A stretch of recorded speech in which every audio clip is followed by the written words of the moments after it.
Hello, everyone, and welcome back to day 4 of the Mindful Healthcare Summit. I'm Mark Bertin, and for today's practice, we're going to move on and expand a little bit to bring in the concept of developing compassion.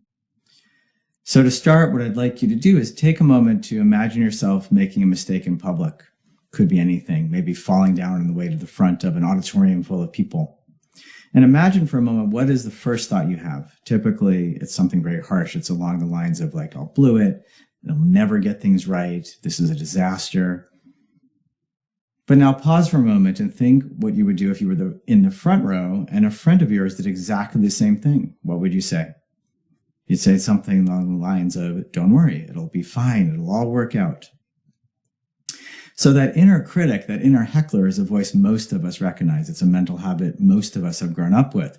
It's often linked to perfectionism, and yet we all know perfect is impossible. It feels like part of how we got where we got in life, but the reality is it contributes to burnout and actually has been shown to decrease motivation over the long haul.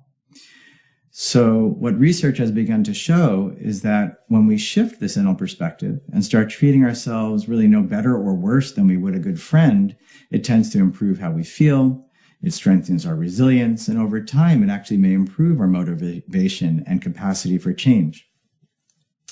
So what I'd like to do now is introduce a way of beginning to work with compassion directly in our mindfulness practice. So once again, find that posture that you're comfortable with for a few minutes, sitting up straight and having your feet flat on the floor. Lower your gaze.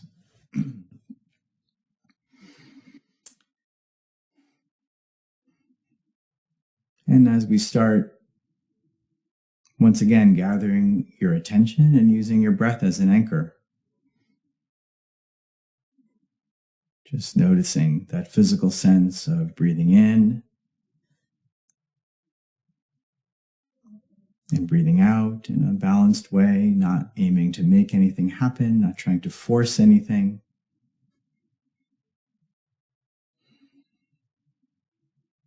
Just noticing wherever your thoughts are right now, whatever your experience is right now, and coming back again to the next breath.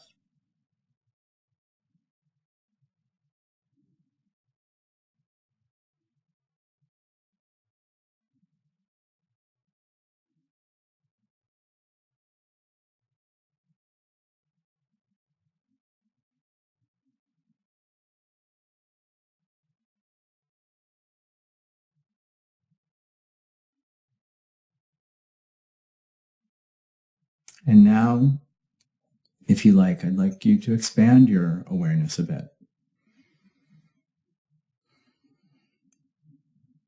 And with each in-breath, notice whatever is going on for you right now.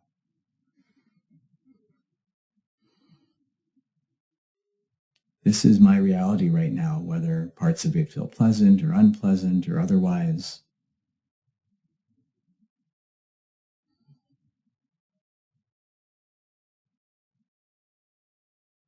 So breathing in with awareness, nothing to fix or change right away. This is what's happening right now.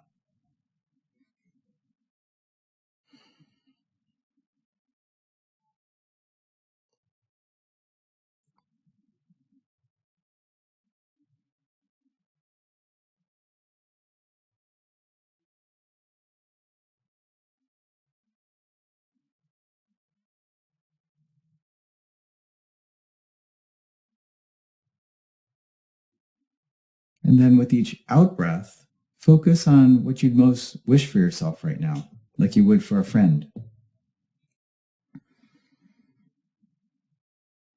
May I be peaceful and at ease.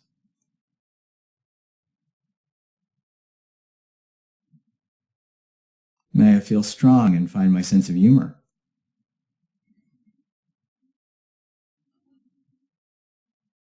Again, not aiming to force anything to happen or setting up some sense that you should feel different than you do. Just creating a reminder or a signpost for yourself.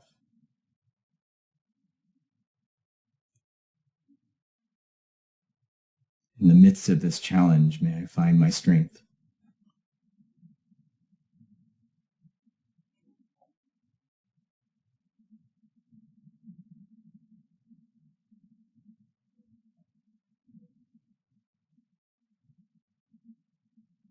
breathing in with awareness and breathing out with a sense of intention or well wishes for yourself.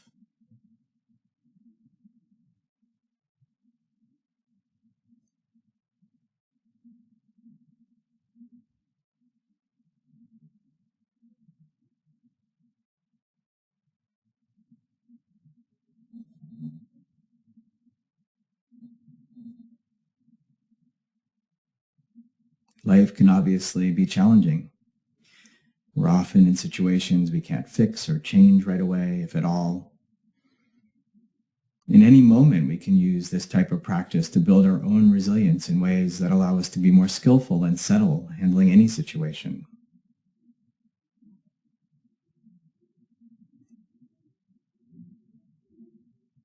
So when you're ready, gathering your attention and raising your gaze and returning your attention again to the day. So thank you so much, and I look forward to seeing you on day 5.